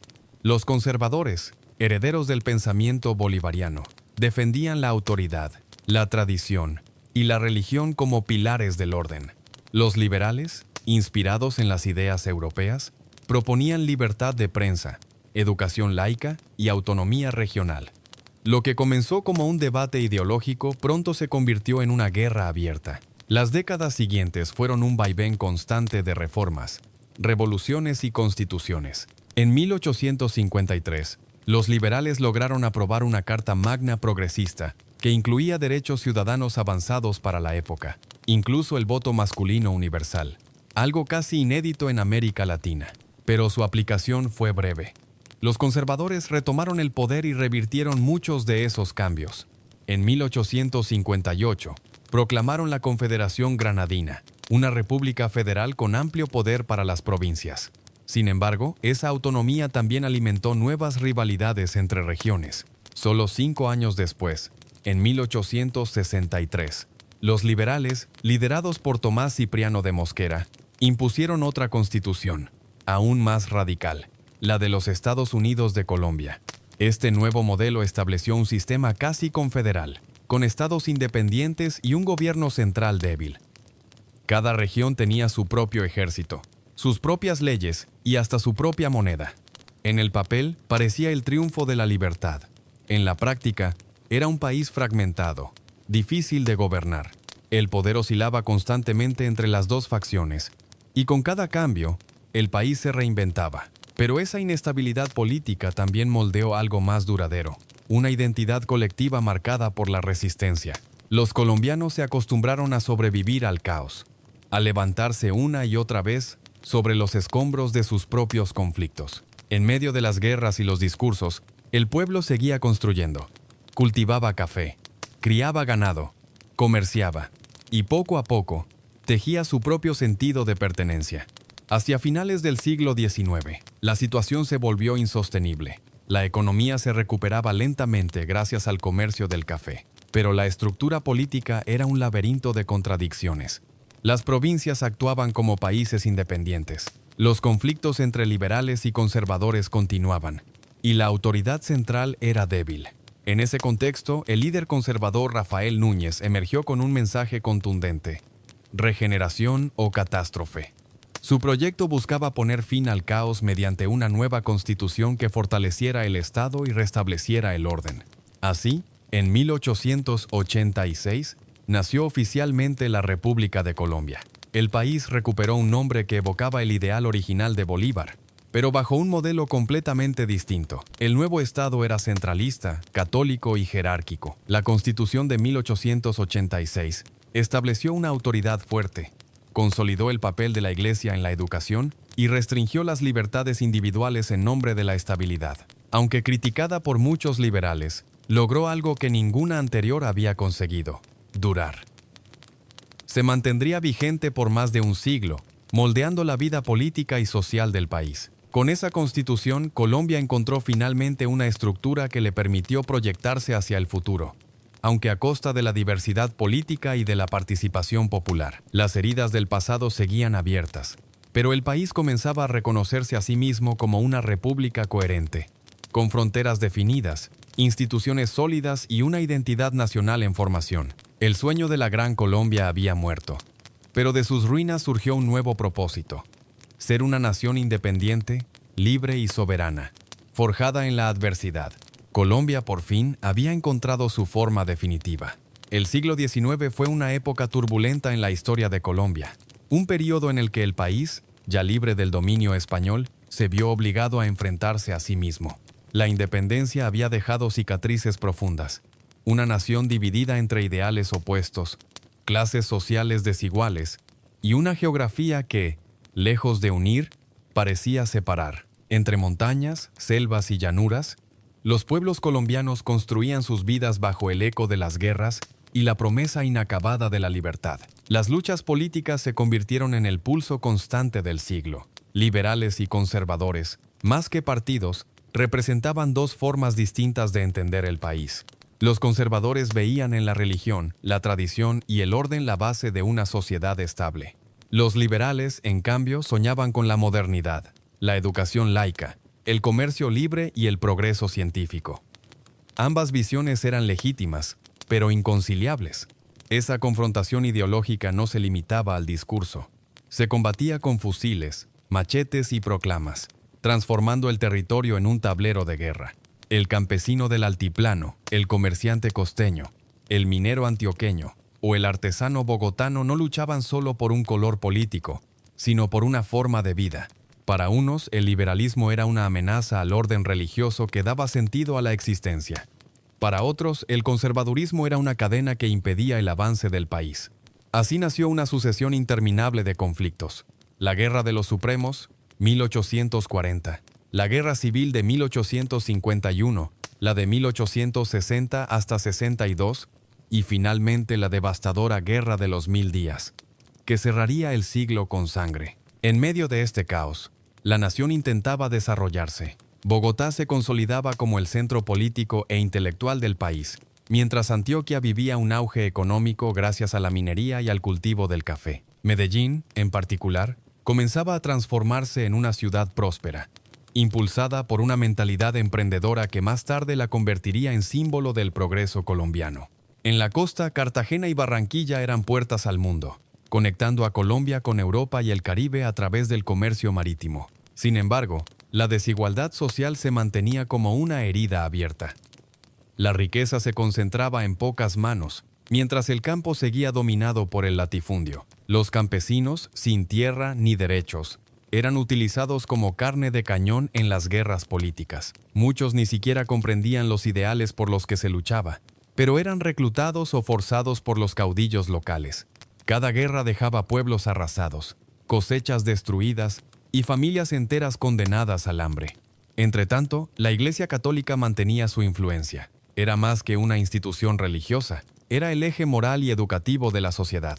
Los conservadores la protegían como símbolo de identidad nacional, mientras los liberales la consideraban un obstáculo para el pensamiento moderno. Las disputas por el control de la educación y la moral pública encendían los debates políticos tanto como las batallas armadas. En 1853, bajo un gobierno liberal, se aprobó una constitución considerada revolucionaria. Establecía la abolición de la esclavitud, la libertad de prensa, la separación entre Iglesia y Estado, e incluso el voto masculino universal. Pero la resistencia conservadora fue feroz. Los terratenientes y el clero movilizaron al pueblo rural en defensa de la fe y el orden.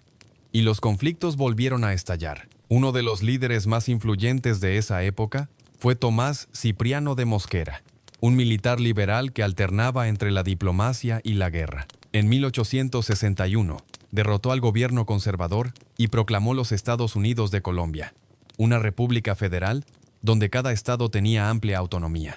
En teoría, el federalismo ofrecía libertad y autogobierno.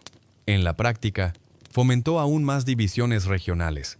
Cada estado actuaba como una nación aparte, con sus propias leyes, ejércitos y monedas. A pesar del desorden, este periodo vio surgir las primeras expresiones de identidad nacional moderna. La prensa libre, la literatura y las universidades comenzaron a debatir el sentido de la colombianidad.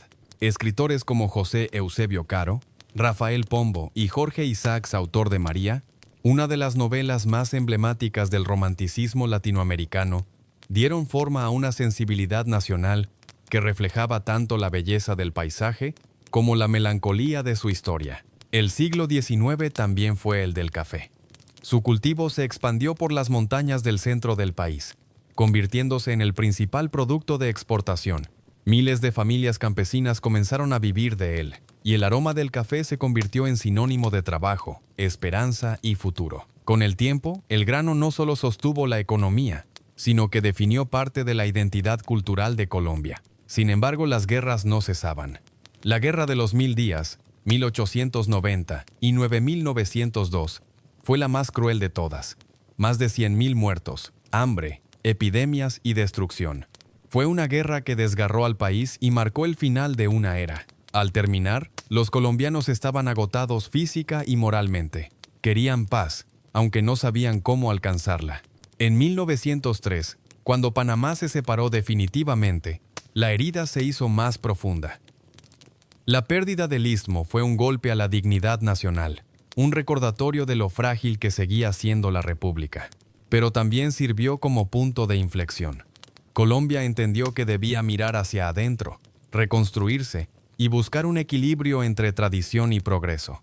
De los escombros de la guerra surgió una nueva generación de políticos, empresarios e intelectuales decididos a modernizar el país. Con ellos comenzaría el siglo XX, el siglo del crecimiento, de los conflictos sociales, pero también de la consolidación nacional. El siglo XIX colombiano fue una larga tormenta, pero tras ella empezaba a asomar la luz. La Guerra de los Mil Días fue el punto culminante de todo un siglo de tensiones no resueltas. Un estallido tan violento y prolongado que más que una guerra política fue una tragedia nacional. Entre 1899 y 1902, Colombia se desangró a sí misma, liberales contra conservadores, hermanos contra hermanos, campesinos reclutados por la fuerza y ciudades enteras reducidas a ruinas. Fue una guerra que marcó el fin del siglo XIX y el inicio del XX, con una herida que aún hoy late en la memoria del país. El conflicto comenzó como una disputa política entre los partidos tradicionales, pero rápidamente se transformó en una catástrofe social. Los liberales, excluidos del poder por décadas de hegemonía conservadora, tomaron las armas para intentar recuperar la participación política. Prometían reformas sociales, descentralización y libertad económica. Del otro lado, los conservadores defendían la autoridad del gobierno y el orden establecido. Pero más allá de los discursos, lo que reinaba era el caos. Ambos bandos reclutaban campesinos, saqueaban pueblos y dejaban tras de sí un paisaje de destrucción. Las batallas se extendieron por todo el territorio, desde los Andes hasta la costa Caribe. Las regiones de Santander, Tolima y Panamá se convirtieron en escenarios centrales del conflicto. En las montañas, los combates eran feroces y sin descanso. En los pueblos, las familias huían dejando atrás sus hogares, sus cosechas y sus muertos. Los trenes se detenían, los mercados cerraban, el comercio internacional se paralizaba. En pocos meses, la economía del país colapsó. La guerra también tuvo un costo humano inconcebible. Más de 100.000 muertos en una población que apenas superaba los 4 millones. El hambre y las enfermedades se propagaban más rápido que las balas. Las epidemias de fiebre amarilla y cólera arrasaron con comunidades enteras. En los campos, los cadáveres se amontonaban sin sepultura, y los ríos arrastraban los restos de una nación rota. En medio del horror, algunos intentaron mediar por la paz, pero el odio y el orgullo eran más fuertes que la razón. La guerra duró casi 3 años, con victorias alternadas y sin un ganador claro. Finalmente, el agotamiento y la presión internacional obligaron a negociar. En 1902 se firmaron los tratados de Neerlandia y Wisconsin, que pusieron fin al conflicto. Los conservadores se mantuvieron en el poder, pero la victoria fue amarga. El país estaba devastado. La guerra dejó tras de sí no solo ruinas materiales, sino un sentimiento de desilusión profunda. Muchos colombianos comenzaron a cuestionar a sus propios líderes, a los partidos tradicionales y al sentido mismo de la política. Se había derramado demasiada sangre por ideales que, en la práctica, no habían cambiado la realidad de la gente común. Y mientras el país trataba de recuperarse, un golpe inesperado lo sacudiría de nuevo. En 1903, aprovechando la debilidad del gobierno colombiano, Panamá, entonces una provincia del país, declaró su independencia con el apoyo de Estados Unidos. El motivo real era estratégico. Los norteamericanos querían construir un canal interoceánico y no estaban dispuestos a negociar con un gobierno frágil y dividido. Así, sin disparar un solo tiro, Colombia perdió un territorio que había sido suyo desde los días de la colonia. En Bogotá, la indignación fue total, pero el país no tenía fuerzas para responder. La separación de Panamá fue más que una pérdida territorial. Fue un golpe al orgullo nacional. Muchos lo vieron como la consecuencia directa de las guerras internas, de la falta de unidad y del egoísmo político. La frase «mientras nosotros peleábamos, el mundo avanzaba» comenzó a circular en los periódicos de la época. Colombia entendió que si no cambiaba, estaría condenada a repetirse. Sin embargo, de esa desgracia nació también una nueva conciencia. A partir de 1904, el presidente Rafael Reyes emprendió un proceso de modernización y reconciliación. Su gobierno intentó cerrar las heridas del pasado y poner en marcha un país que necesitaba urgentemente reconstruirse. Se promovió la infraestructura, se restablecieron relaciones internacionales y se buscó atraer inversión extranjera. La paz, aunque frágil, comenzó a sentirse por primera vez en décadas. El siglo XX se inauguraba con un país herido pero vivo, dispuesto a levantarse. En los campos, los campesinos volvían a sembrar. En las ciudades, los obreros regresaban a sus talleres. En las escuelas, los niños volvían a aprender.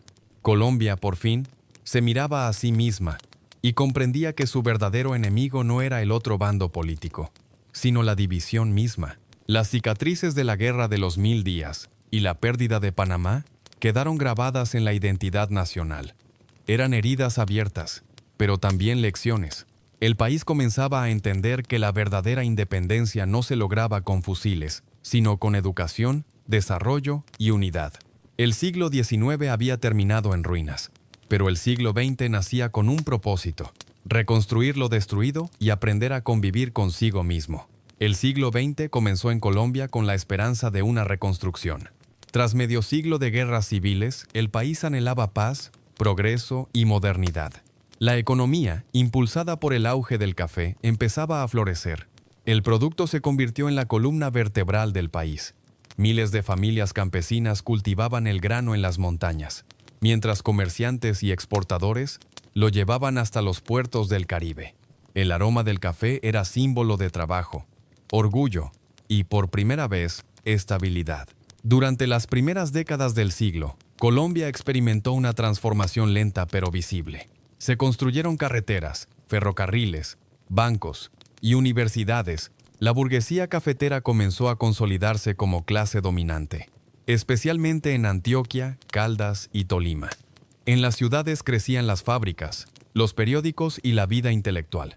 Bogotá, Medellín y Barranquilla se modernizaban. El país parecía finalmente encontrar su rumbo, pero la calma no duraría mucho. La desigualdad social, la concentración de la tierra y la exclusión política seguían latentes. El poder permanecía en manos de los conservadores desde 1886, y los liberales, aunque influyentes, estaban marginados del gobierno. Esa falta de alternancia generó un descontento cada vez mayor. Las tensiones crecieron hasta que, en 1930, tras más de 40 años de hegemonía conservadora, los liberales regresaron al poder con la elección de Enrique Olaya Herrera. Fue el inicio de una nueva etapa. El gobierno liberal trajo modernización, apertura social y un intento de reconciliación nacional. Durante los años 30 y 40, Colombia vivió una mezcla de esperanza y tensión. El presidente Alfonso López Pumarejo impulsó la llamada Revolución en Marcha: reformas agrarias, educación pública, leyes laborales y libertad de prensa. Por primera vez se habló de justicia social y se intentó mejorar las condiciones del campesinado. Sin embargo, estas reformas chocaron con los intereses de los terratenientes y de la Iglesia, provocando una nueva polarización. En los campos, la desigualdad seguía siendo abismal. Los campesinos trabajaban en tierras que no eran suyas y el resentimiento crecía. En las ciudades, los sindicatos comenzaban a organizarse, inspirados por las luchas obreras de Europa y América Latina. La tensión entre las élites conservadoras y los sectores populares se hacía cada vez más explosiva. El punto de quiebre llegó el 9 de abril de 1948, cuando fue asesinado en Bogotá Jorge Eliezer Gaitán, líder del Partido Liberal y figura carismática que representaba la esperanza de los más humildes. Gaitán, con su oratoria poderosa y su mensaje de justicia, había logrado unir a millones de colombianos bajo una sola voz. Su muerte, a manos de un sicario cuya identidad y motivos nunca quedaron del todo claros, desató una furia incontenible. Ese día estalló el Bogotazo, una de las revueltas más violentas de la historia del país. La capital ardió en cuestión de horas. Edificios saqueados, iglesias incendiadas, enfrentamientos en las calles. El ejército intervino, pero el caos se extendió por todo el país. En pocos días, Colombia se hundió en una espiral de violencia sin precedentes. De esa explosión nació un periodo oscuro conocido simplemente como la violencia. Entre 1948 y mediados de los años 60, liberales y conservadores se enfrentaron nuevamente, esta vez en una guerra no declarada que dejó más de 200.000 muertos. En los campos, los asesinatos, las persecuciones y los desplazamientos se volvieron cotidianos. Aldeas enteras desaparecieron. El odio político se mezcló con venganzas personales, y el Estado perdió el control sobre gran parte del territorio. Durante esos años, las palabras azules y rojos, que simbolizaban conservadores y liberales, se convirtieron en etiquetas de muerte. No importaba si alguien era inocente, bastaba con tener el color político equivocado.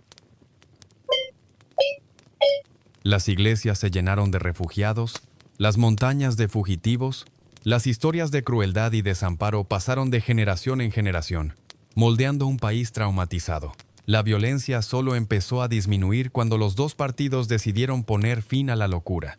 En 1957 firmaron un acuerdo conocido como el Frente Nacional, que establecía que liberales y conservadores se alternarían en el poder durante 16 años, compartiendo cargos y responsabilidades. El objetivo era pacificar al país, pero el resultado fue ambiguo. Si bien la guerra partidista cesó, el sistema político se volvió cerrado, dejando fuera a nuevos movimientos sociales y a sectores populares que exigían representación. Esa exclusión, sumada a la pobreza rural y la desigualdad, sembró las semillas de un nuevo conflicto, el nacimiento de las guerrillas.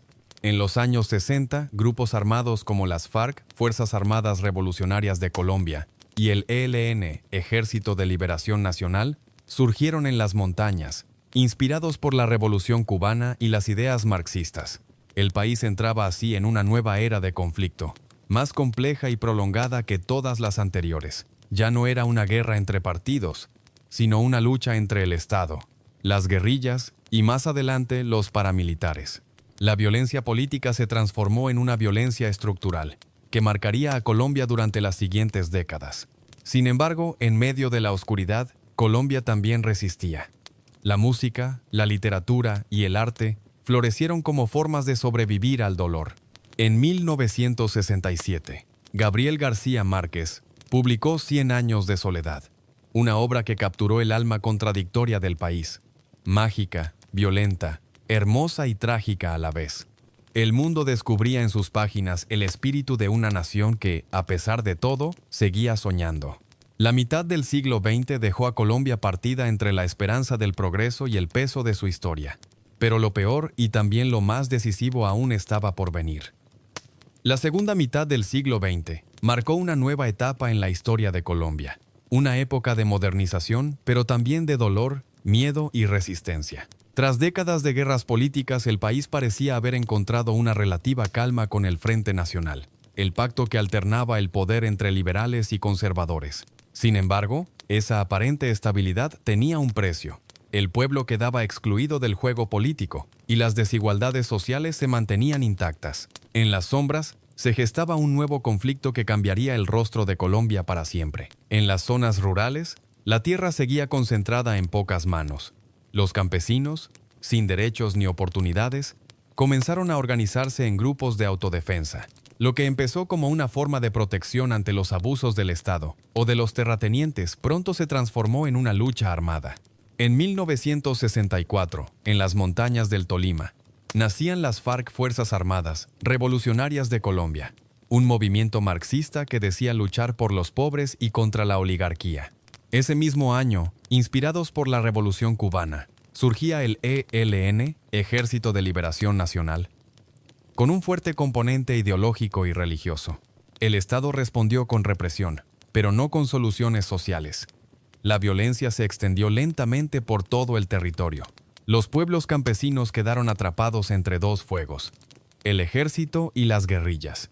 Con el tiempo, otros grupos se unirían al conflicto, como el M-19, nacido en los años 70 con una ideología más urbana y nacionalista. Este grupo sería responsable de uno de los episodios más impactantes de la historia reciente: la toma del Palacio de Justicia en 1985, donde decenas de rehenes, magistrados y guerrilleros murieron en un incendio tras el asalto del ejército. Mientras tanto, el país cambiaba de rostro. Las ciudades crecían, el comercio florecía y una nueva clase media comenzaba a surgir. Pero junto con ese desarrollo llegó un enemigo silencioso y devastador: el narcotráfico. En los años 70, Colombia se convirtió en el epicentro mundial del tráfico de cocaína. Las rutas ilegales, los laboratorios escondidos en la selva y los cargamentos hacia Estados Unidos hicieron millonarios a hombres que pronto dominarían regiones enteras. Entre ellos, el más famoso fue Pablo Escobar, líder del cartel de Medellín. Lo que empezó como un negocio clandestino se transformó en un imperio criminal capaz de desafiar al Estado. Escobar y sus aliados controlaban la producción, el transporte y la venta de cocaína en el mundo, acumulando fortunas incalculables. Pero su ambición no se detuvo en el dinero. También quiso poder político. Fue elegido congresista, construyó barrios para los pobres y se presentó como benefactor del pueblo. Aunque detrás de esa imagen se ocultaba una maquinaria de terror. El narcotráfico convirtió a Colombia en un campo de guerra. En los años 80 y 90, el país vivió una de las etapas más violentas de su historia. Los cárteles de Medellín y Cali se enfrentaban entre sí, y también contra el Estado. Escobar desató una guerra abierta: coches bomba, secuestros, asesinatos de jueces, policías, periodistas y candidatos presidenciales.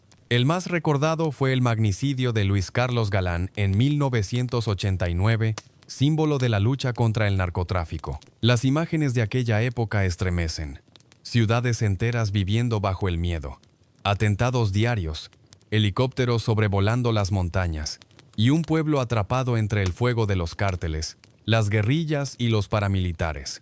Porque, además, en medio de ese caos surgió un nuevo actor: los grupos paramilitares, financiados por terratenientes y narcotraficantes que decían combatir a las guerrillas, pero que cometieron miles de masacres contra campesinos inocentes. Colombia se convirtió en un país fragmentado, donde el Estado apenas tenía presencia en gran parte del territorio. En la selva mandaban las FARC, en las ciudades, los carteles, y en los pueblos, los paramilitares. El miedo se volvió parte de la vida cotidiana.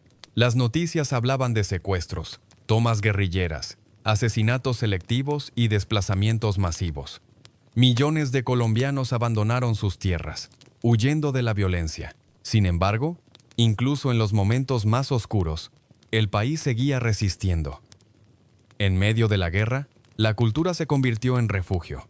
La música, el arte y la literatura contaban lo que las noticias no podían. Canciones como La Tierra del Olvido de Carlos Vives, Los Vallenatos del Caribe, La Salsa de Cali y el realismo mágico de Gabriel García Márquez mostraban al mundo una Colombia distinta, una tierra de belleza, talento y esperanza. A fines de los años 90, la situación parecía insostenible. El gobierno intentó negociar con las guerrillas, pero los acuerdos fracasaban una y otra vez. Las FARC llegaron a tener más de 15,000 combatientes y controlaban grandes zonas rurales.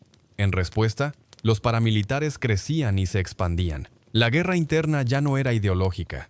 Era una lucha por el poder, la tierra y el dinero del narcotráfico. La violencia había dejado una herida que parecía imposible de cerrar. Y sin embargo, Colombia seguía buscando la paz.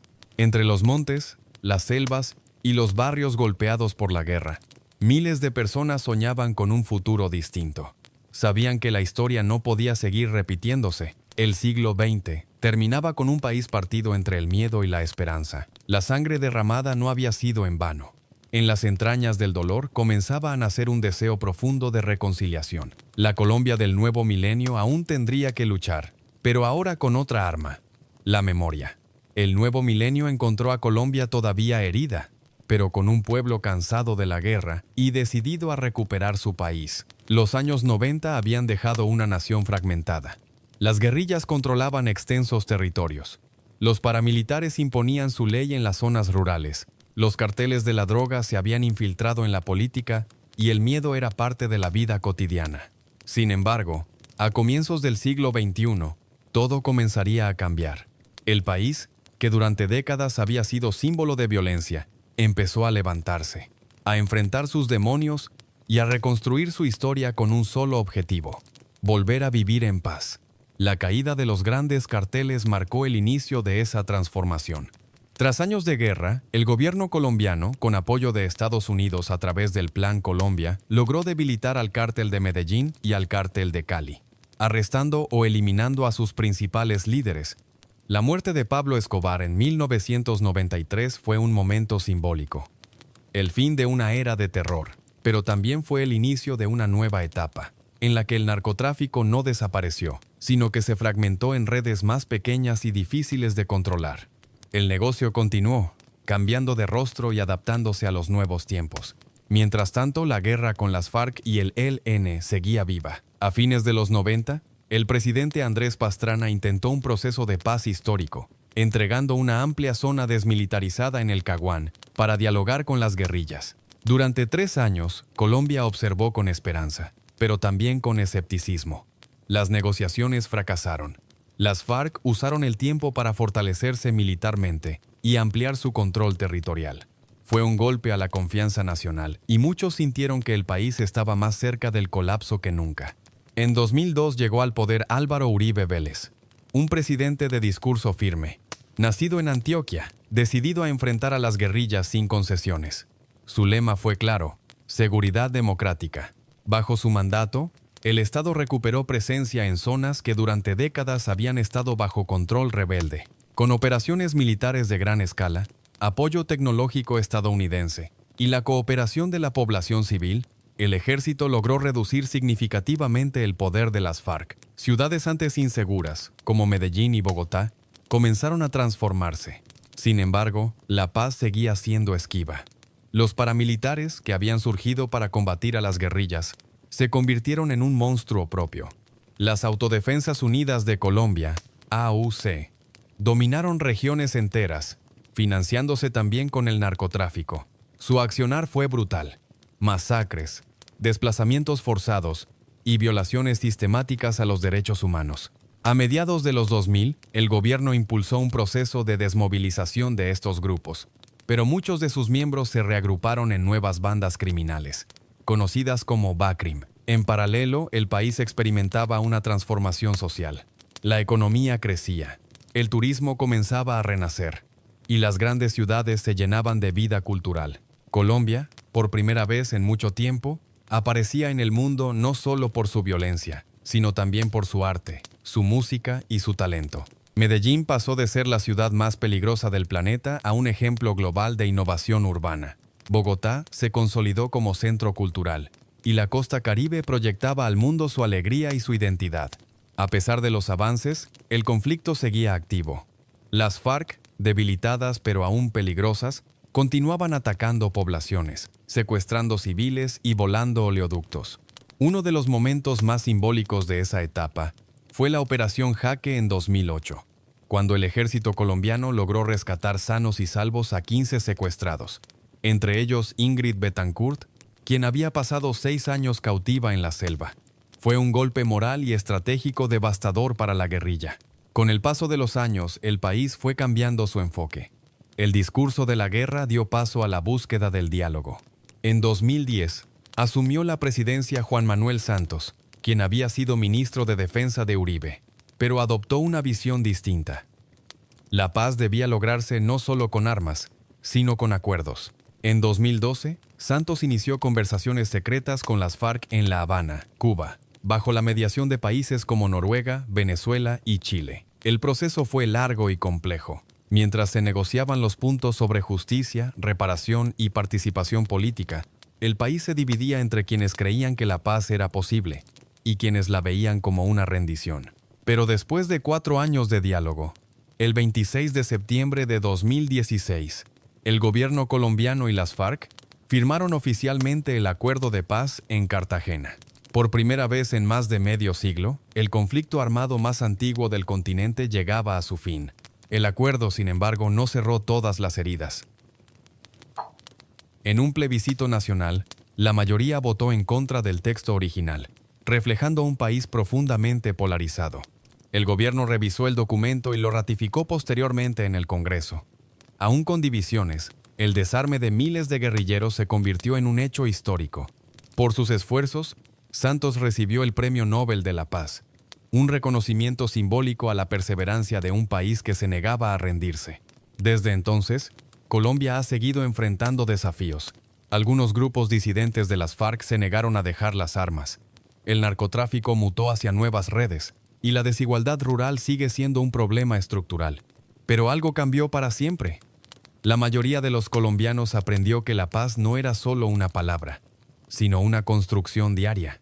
En las calles, los jóvenes llenaron los muros con murales que decían, «La guerra no nos define». En los pueblos, las víctimas comenzaron a contar sus historias, exigiendo verdad y memoria. Y en las ciudades, el país aprendió a celebrar sus colores, su música y su resiliencia. La Colombia del siglo XXI sigue siendo compleja, contradictoria y apasionante. Pero si algo ha demostrado su historia, es que puede caer 1000 veces y volver a levantarse. Desde las montañas andinas hasta el Caribe, desde la selva amazónica hasta las grandes urbes, Colombia sigue siendo un territorio donde el dolor convive con la belleza y donde el sueño de una paz completa todavía late, terco y vivo, en el corazón de su gente. ChatGPT said, hoy, Colombia es un país que respira entre las montañas y el mar, entre el recuerdo de su pasado y la fuerza luminosa de su presente. Después de siglos de guerras, invasiones, dictaduras y conflictos internos, el país ha aprendido a reinventarse. A comienzos del siglo XXI, Colombia dejó de ser solo el nombre de un conflicto para convertirse en el de una nación que lucha, que crea y que no se rinde. La Colombia actual es un mosaico de contrastes. En las grandes ciudades como Bogotá, Medellín, Cali y Barranquilla, la modernidad avanza a pasos firmes. Torres de vidrio, sistemas de transporte integrados, universidades de prestigio y una creciente escena tecnológica muestran a un país que mira hacia el futuro. Al mismo tiempo, en sus campos y selvas, miles de comunidades siguen enfrentando el desafío de la desigualdad y la ausencia del Estado. Pero incluso allí, donde el abandono fue más profundo, la esperanza florece. El acuerdo de paz con las FARC en 2016 marcó un antes y un después. Aunque imperfecto y aún en proceso, permitió que regiones enteras dejaran de escuchar disparos por primera vez en medio siglo. Las armas fueron reemplazadas por escuelas, los campamentos por cooperativas y los discursos de guerra por proyectos sociales. En lugares donde antes había trincheras, hoy crecen cultivos, se abren caminos y se levantan casas nuevas. El país también se ha transformado culturalmente. La música, la literatura y el arte colombiano conquistaron el mundo. Shakira, Juanes, Karol G, J Balvin y tantos otros llevaron los ritmos de su tierra a los escenarios más grandes del planeta. Gabriel García Márquez, con su realismo mágico, sigue siendo la voz eterna de una Colombia que mezcla lo cotidiano con lo imposible. En cada rincón del país hay una historia que vibra, una canción que une y una sonrisa que resiste. El turismo, que durante años fue impensable, se ha convertido en una de las grandes fuerzas del presente. Cada año millones de viajeros descubren los colores de Cartagena, las playas de San Andrés, los paisajes del eje cafetero, el misterio de la Sierra Nevada de Santa Marta o la selva del Amazonas. Colombia ha aprendido a mostrar al mundo su belleza, sin ocultar sus cicatrices. Porque esas cicatrices, al fin y al cabo, también son parte de su identidad. La economía, aunque golpeada por los vaivenes globales, se ha mantenido en crecimiento constante. Sectores como la tecnología, la energía renovable, la agroindustria y el turismo sostenible han comenzado a diversificar un país que durante décadas dependió del petróleo y del café. La juventud, conectada, creativa y resiliente, impulsa hoy un cambio generacional que busca transformar la política desde abajo. Pero no todo es luz. Las heridas de la guerra aún laten en muchas zonas rurales. Los desplazados por la violencia, los líderes sociales asesinados y las comunidades olvidadas recuerdan que la paz, aunque firmada, todavía se construye día a día. Sin embargo, el país ya no vive dominado por el miedo. La sociedad civil se organiza, las víctimas exigen justicia y memoria, y las nuevas generaciones rechazan la violencia como forma de poder.